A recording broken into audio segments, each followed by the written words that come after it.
Hello guys, good morning. Dito pa tayo sa farm.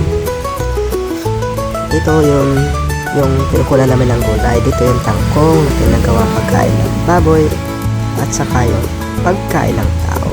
Doon sa dulo yung kamatis tsaka yung sili.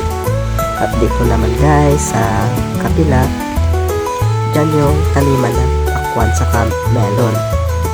Doon sa dulo yung melon, dito naman sa pakwan.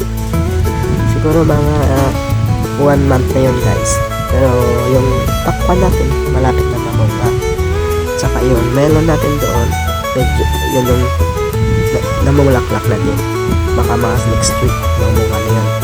Tsaka kumuha pa tayo ng puso ng saging sa kasalunod yung uulamin natin ngayong araw.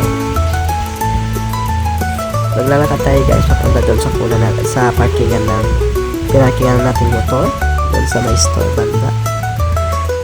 Dadaan tayo doon, kukuha tayo ng kalabasa or something na papaya para idagdag dito sa uulamin natin ngayong tanghali.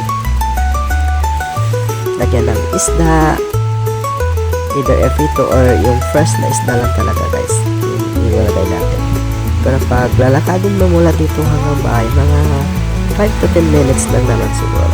Pero dala tayo ng motor para mas bilisan tayo makauwi sa bahay.